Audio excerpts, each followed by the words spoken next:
O acidente mais bizarro do automobilismo. The invention of the automobile predates the invention of the airplane by just 17 years, which many may find surprising. Invention of the airplane by just 17 years, which many may find surprising. After all, driving is far more simple than flying, so it stands to reason that we should have figured out one long before the other. But as it turns out, these two things have always been a lot closer than you'd expect. Officially, the first motor vehicle was patented by Carl Benz in 1886. It sold for the equivalent of $5,000 and at a top speed of 10 miles per hour. This humble contraption would usher in the automotive world we know today. And as soon as we had cars, it was only a matter of time before we started racing them. One of the pioneers of motors, only a matter of time. É muito bom que essa porra desse Daimler tá no Gran Turismo. Before we started racing them. One of the pioneers of motorsport was Não, eu garanto que esse carro aqui é melhor que a Kick Sauber que o Bortoleto tá correndo. Before we started racing them. Garanto. Pioneers of motorsport was a man by the name of Wilhelm Bauer, who would test drive vehicles for German automaker DMG. On March 30th, 1900, Bauer was slated to race the company's new Phoenix model at the Turbie Hill Climb in France. However, in the first corner, he lost control and suffered a fatal accident. By most accounts, Wilhelm Bauer had become the very first death in motorsports. It would... Cara, corrida, o automobilismo, até Senna era realmente, até a morte do Senna era uma carnificina do caralho, bicho. Qual foi a temporada mais sangrenta da Fórmula 1? Se eu não me engano, eu acho que morreram 5 pilotos em uma temporada. Foi um negócio absurdo. Acho que foi a temporada que o Niki Lauda se machucou. Ele teve o acidente dele. Cara, sempre foi um inferno, bicho. Sempre foi sempre foi um risco muito grande. Nos anos 70 foi brutal, cara. Na Fórmula 1. As outras categorias, mesma coisa. The last time the Phoenix ever raced. However, out of the ashes of the tragedy, DMG executive Emil Jelinek would improve upon his initial design. Over the next few months, he oversaw the development of a revolutionary new model. Unlike the horseless carriages that preceded it, this vehicle would be the first to truly resemble the cars of today.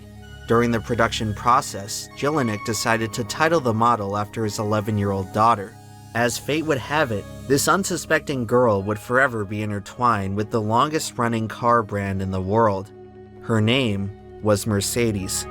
In the following years, the new model would dazzle the automotive industry, becoming popular with many of the most powerful people on the planet.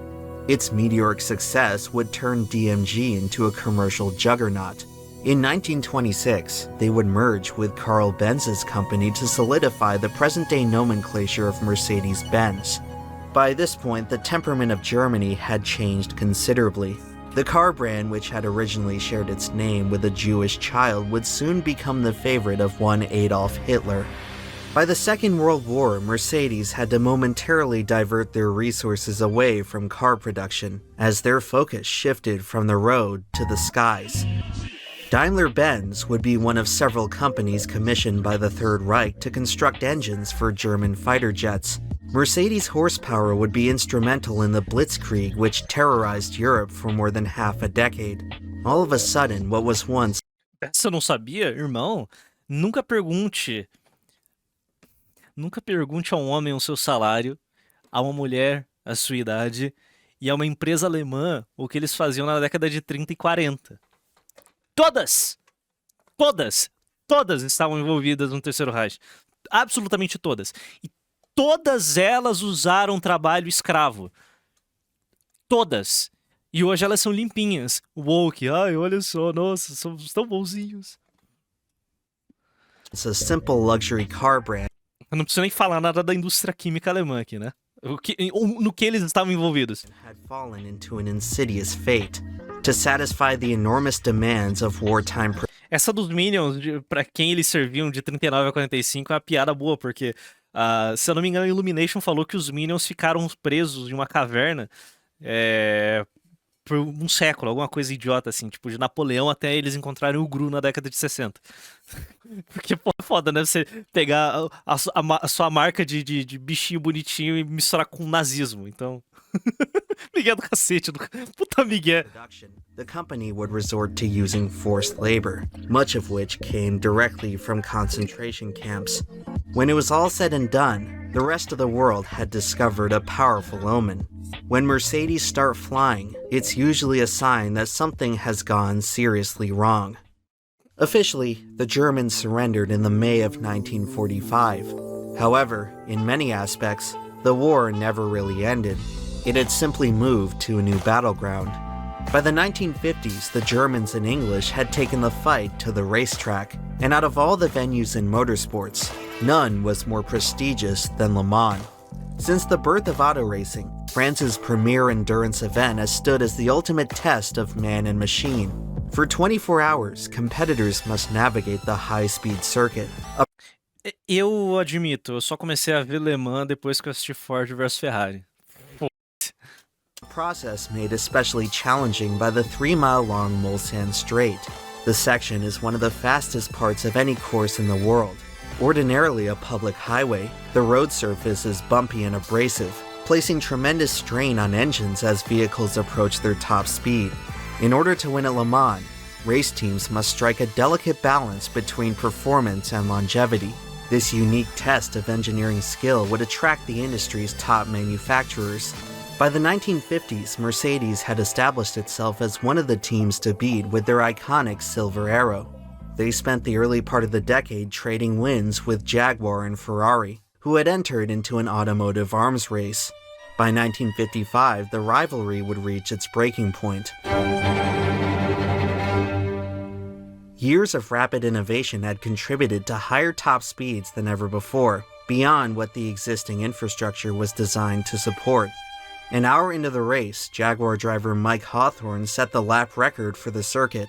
Just moments later, he would instigate the biggest disaster in racing history.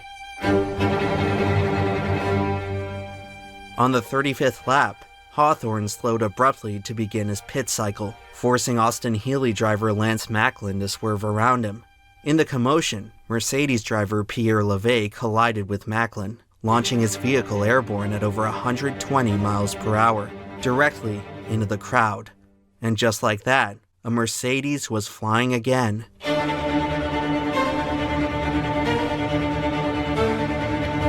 In 1955, there was no fence protecting the grandstands at Le Mans. Debris from Levay's disintegrating car blasted the spectators at full force. In the blink of an eye, more than 80 people had perished. The world of motorsports had arrived at its Armageddon, and Mercedes found itself at ground zero. Unbelievably, the race was not stopped. Foda-se que morreu 80 pessoas no acidente. Toca a corrida. Inclusive, curiosidade idiota, pode me refutar se isso mudou, mas a Suíça baniu o automobilismo e tá banido até hoje. Se eu não me engano, tá banido até hoje, é proibido ter uma corrida na Suíça. E aqui a Sauber é Suíça. Eles testam seus carros, acho que na Alemanha ou na Áustria, não lembro. Crews gradually cleaned up the track as drivers. Eles desbaniram muito recentemente, poucos anos atrás, então é isso. Porque por causa do acidente, cara. Morreu 80 pessoas, velho. Então eles falaram, baniram essa porra. Pronto. Automobilismo é muito perigoso, então banido. Sauber testa em Silverstone, isso. Unbelievably, the race was eu fiz só a suposição que eles testavam em algum lugar próximo. Not stopped. Crews gradually cleaned up the track as drivers continued to blow past at full speed. By now, Levay's demolished car had burst into flames. The fire department was unable to extinguish the magnesium chassis, which just sat there, burning for hours. Lap after lap, Mercedes' remaining entry had to drive past the hellish remains of its mirror image. It's hard to say when exactly Europe moved on from the Second World War, but it was clear at this point that Germany's greatest manufacturer still had some sort of cosmic debt to pay. As night fell, Mercedes had taken the lead, and the gruesome details of the tragedy began to emerge. After hours of witnessing the same unnerving display, the team had seen enough. When the clock struck midnight, the race director decided not to tempt fate any further. Mercedes withdrew from the race, just 12 hours from victory. The decision effectively handed the win to Jaguar, as Mike Hawthorne, the driver who started this whole chain of events, hoisted the trophy the next afternoon. Tirou vantagem. The Parabéns. aftermath that followed would not be so joyous.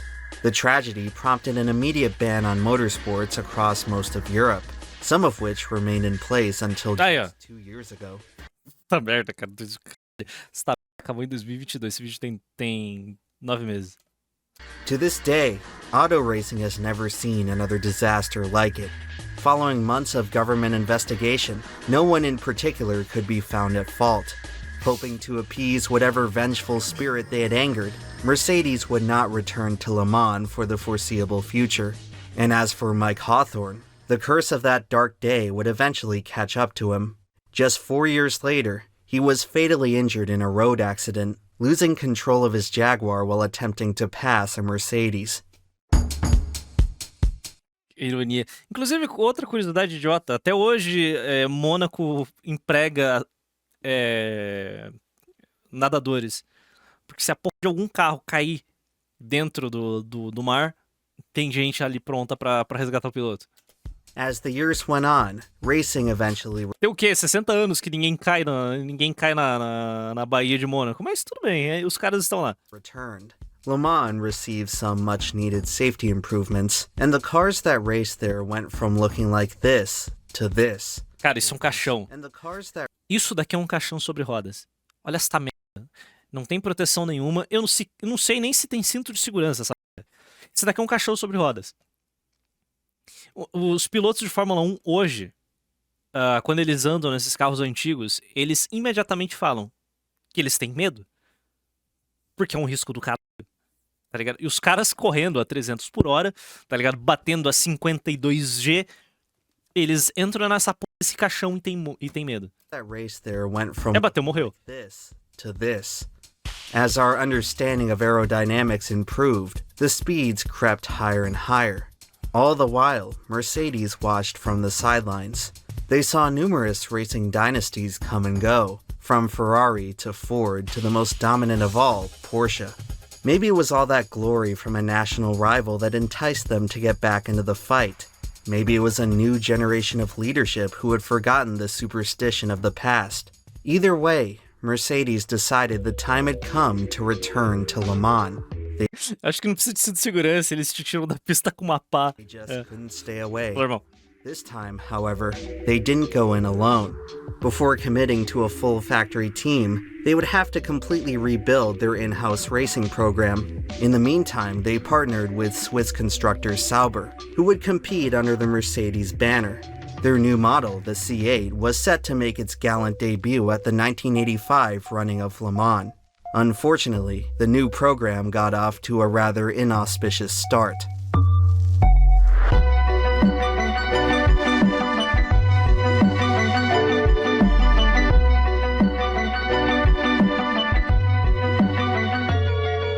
"30 years later and nothing had changed. The moment Mercedes returned to Le Mans, they were once again sent airborne. Although this time, the circumstances of the incident were quite different. Mercedes adora voar, mano. Gets light, and over 140, no one wants to lift off and fly to Hawaii. By the 1980s, race cars were beginning to reach unthinkable speeds, largely due to innovations in controlling downforce. As a car cuts through the air, the body can be sculpted in a way so that the resulting pressure sticks the car to the racing surface, increasing grip. However, at É o efeito inverso de uma asa de avião. locations, downforce can be overpowered by lift, sending the car upward. Under the most extreme speeds, such as the ones at the end of the Mulsanne Strait, drivers were becoming increasingly susceptible to taking off.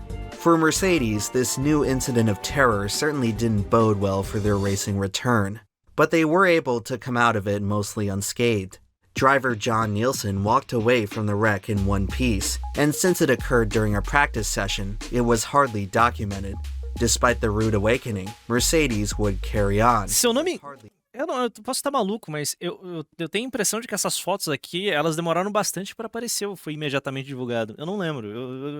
Eu acho que eu tinha ouvido algum rumor de que tinha rolado um acidente parecido com o que ele vai descrever, que o One Lemon vai descrever logo logo, que todo mundo conhece. Mas essas fotos aqui, elas demoraram bastante pra serem publicadas. Alguma coisa assim. Bom, eu tô ficando maluco. documented.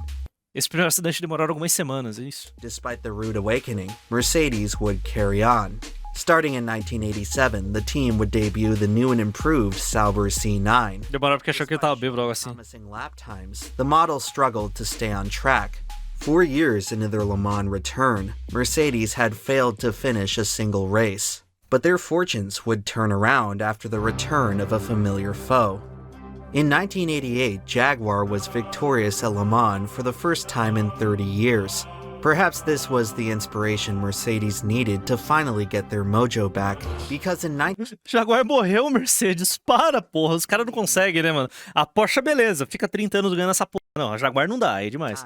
The Silver Arrow re-emerged as the class of the field. On that day, Mercedes was unbeatable.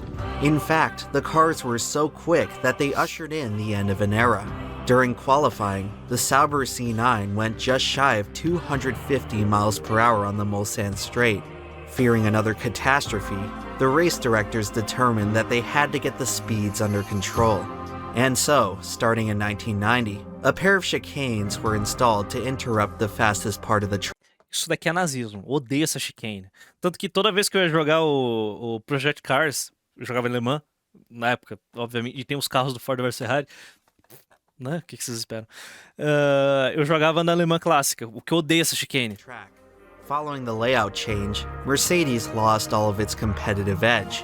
Just as they had finally hit their stride, they were sent back to the drawing board.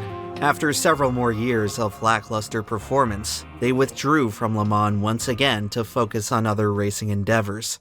This time, however, they wouldn't be gone for long. After finding success in the FIA GT Championship, Mercedes decided to give it one more shot. With the millennium soon approaching, the manufacturer was closing in on their 100th year of racing, and what better way A Renault quer comprar a Jaguar para fazer um novo Kwid pro mercado brasileiro com motor adaptado. Oi? to celebrate O que, agora um Kwid com motor Jaguar? Nossa senhora. than by capping off the century with a victory at Le Mans? By now, Mercedes were finally ready to field a Esses carros do grupo C eram um troço animal. Teve um Toyota que era tão rápido que começou a quebrar as costelas dos pilotos dos testes por fazer curva em pé embaixo, cara. genuine factory team, so that the glory would be all theirs. TS-010, o Bone Crusher. Their first race back in 1998, they looked as if they hadn't skipped a beat by qualifying on pole. The triumph was short-lived, however, as both entries would retire from the race due to mechanical issues. But no matter, the cars had already proven they were fast enough. With a few tweaks, they should be able to É consenso, é papo bobão, mas tipo, em questão de estética, eles chamavam de protótipos, não, né? É o grupo C. Eles são muito mais bonitos que os protótipos que a Porsche dominou por, sei lá, uma década, na década de 2010. stay on track and cruise to victory. O LPM1, se eu não me engano. Mas eles mudaram, se eu não me engano, eles trouxeram, o Endurance, a categoria de Endurance, eles introduziram a nova categoria de supercarros, eu não lembro, não tô assistindo. E tipo, deram uma mudada e os carros voltaram a ser bonitos. In 1999, Mercedes returned Hypercar. to Le Mans with their pinnacle of engineering, the CLR, a machine that represented 100 years of innovation. The car had an unmistakable look, its most iconic feature being the familiar Mercedes stylization on the front end. Throughout the company's history at Le Mans, no other entry had undergone O LPMH, o LPH, LMPH é o LMP1 metido a besta. Deixa eu ver aqui. Le Mans Hypercar. Tem cara, mas esteticamente falando, é mais bonito que os protótipos, o LMP1. Tipo, tá ligado? Porra. Ainda assim, é que é foda, né, cara? ainda assim é melhor do que... Né? Tá ligado? Aqui tem uma comparação igual, tipo... Sabe? É mais bonito, é mais bonito. É mais bonito, mas não é bonito. É mais, mas não é bonito. Ainda não chega a ser bonito. More extensive preparation. After 20,000 miles of testing, no major problems could be found. By all accounts, everything was coming together for the last hurrah of the Silver Arrow. Entering the race weekend, Mercedes... Não ironicamente, estamos vivendo uma nova era de ouro de Le Mans. Se não me engano, recorde de montadoras com vários visuais e motores diferentes. Esse ano eu vou assistir de novo. Ano passado eu não vi, ano retrasado eu assisti. unveiled their holy trinity, 3 CLRs and... Mas eu só vejo Le Mans, tá ligado? Eu não acompanho o campeonato de Endurance. Quem acompanha o campeonato de Endurance? 3 opportunities and... Deve ter alguém que acompanha o campeonato de Endurance e vai comentar aí. making history. Over the next few days, the team would certainly rise to the occasion, just not in the... Eu sou um jeca, eu tenho que voltar a assistir. Engraçado, eu não gosto de andar de carro, eu não gosto de dirigir. Eu não tenho vontade nenhuma de ter um carro. Eu só acompanho o automobilismo de carro. Eu não acompanho o MotoGP. way they had envisioned.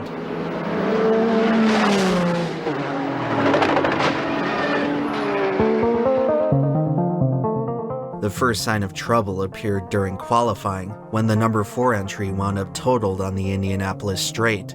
Driver Mark Webber was hospitalized, where he was treated for minor injuries. As reports of the accident emerged, it was revealed that Mercedes had once again gone airborne. Since the wreck occurred at an unpopulated part of the track, no footage was captured. For the time being, the reason for the mishap could not be determined. Was it just a freak accident, or possibly something more? Caralho, que docinho da hora. Despite the ominous turn of events, Mercedes would not be discouraged. Later in the day, they announced that they would not only remain in the race, but that the number 4 CLR would be rebuilt in time for the main event on Saturday. Less than 48 hours after checking out of the hospital, Mark Webber was back behind the wheel. The team had worked Não vou to get ver the esses car olhos de São ready Paulo. just in time for the final practice session on Saturday morning. Vou pensar. When the trio reunited on track, they must have been feeling pretty inspired, until it happened again. And we've got a car on its roof already. How on earth has this happened? This is amazing. This happened in the qualifying sessions. This car flipped over in qualifying, and it looks as though exactly the same thing has happened again. How on earth? If it wasn't already, Mercedes' little problem had now become known to the rest of the world, as television cameras caught a live view of Webber's car lying on its roof at the end of the Mulsanne Straight. The number 4 CLR had taken off for a second time. It was now clear that the first accident was no fluke. There was a fundamental flaw with the aerodynamics of the CLR. As it turns out, the defect could be traced back to the car's oh-so-stylish front end. The nose of the vehicle was designed abnormally long. This excessive overhang allowed more leverage for the air to generate lift. Under extreme turbulence, such as entering the slipstream of another car, the balance of the CLR could be disrupted enough to send the whole thing flying. Now, just a few hours until the green flag, Mercedes was in a state of pandemonium. With Webber's car destroyed once again, only 2 entries could continue to the race. But would it even make sense to let them? The machines were clearly hazardous, but could they really let an entire year of effort go to waste? Perhaps the contagion was limited to the 4 car, and the other 2 had nothing to worry about, despite being manufactured to the same specifications. Ultimately, the decision came down to the drivers. Eu também iria manter um carro na Depois https Valeu, tio Roberts. www.youtube.com/Wartime. Tio Robots tipo R$10. Imagina saber fazer um carro melhor quando o carro não existia que meia dúzia de engenheiro no século que carro existe. Dito isso, que Fuck. Caralho, não faz sentido nenhum o que você disse. You need to get past Kovalainen as Mark Webber. before the others start pitting.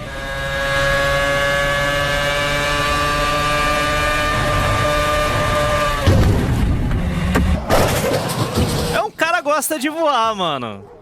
É isso. O cara gosta de voar, cara. And I've lost the rear end of the car, I think.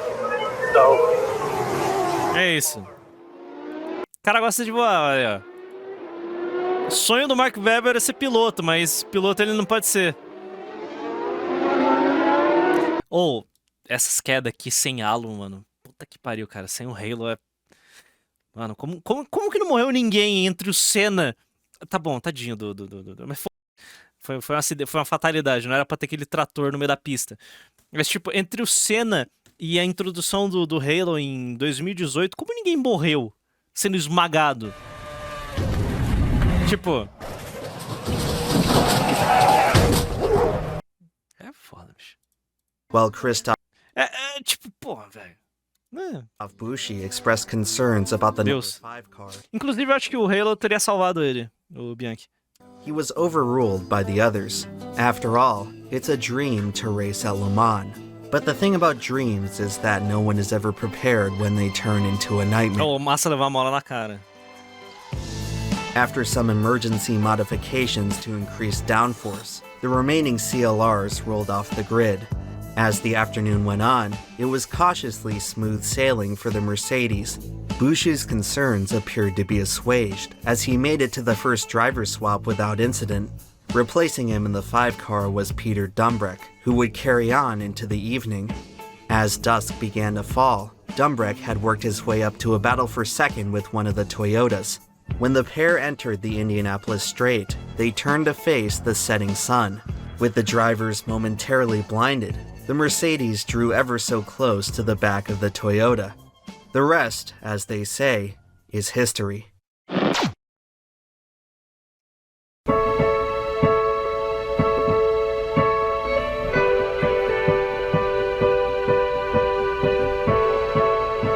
Irmão, imagina você fazer seu carro voar 3 vezes em um fim de semana.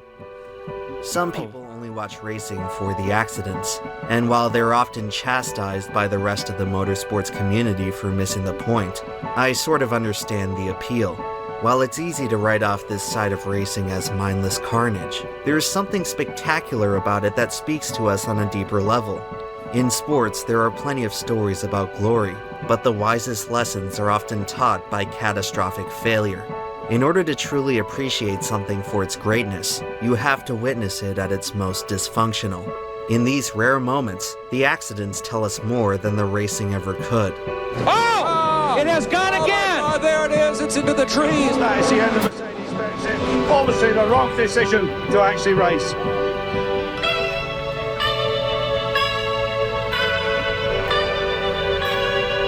Então, eu também, quando eu era criança, eu quero ver acidente. Hoje, tipo, eu tô cagando pro acidente. Tipo, se acontece, por exemplo, sei lá, tem uma corrida de Fórmula 1, tem muito acidente, tipo, a abertura da temporada. Saco, mano, puta que pariu, toda hora acidente. Que saco, tá ligado? Para a porra da corrida, tem que esperar 10 minutos pra voltar, é uma bosta, um saco. Tipo, NASCAR é diferente. A NASCAR as pessoas vão pra ver a corrida. Mas, tipo, Fórmula 1 é um porre. Fórmula 1 é muito chato.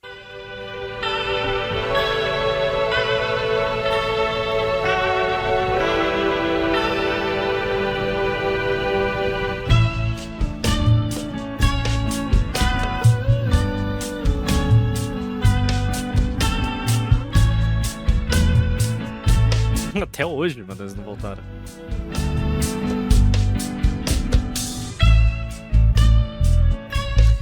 A Mercedes é realmente amaldiçoada quando... Bom, mais um excelente, espetacular vídeo da IMPERA, um dos melhores criadores de conteúdo do YouTube, disparado, acabou, tá ligado? Ele é muito bom no que ele faz, afinal eu me inspiro nele, não é segredo pra ninguém. Mas a Mercedes é realmente amaldiçoada, velho. A Mercedes é realmente amaldiçoada. Realmente, é um milagre não ter acontecido nenhum acidente grave no retorno deles pra Fórmula 1. Tipo, nada. Eles só tiveram vitórias, tá ligado? Crescendo. E agora tô em decadência, mas nada grave. Tudo em casa. Pé frio pra cacete. Realmente é o passado maldito deles que sempre volta a assombrar, né? É a vida.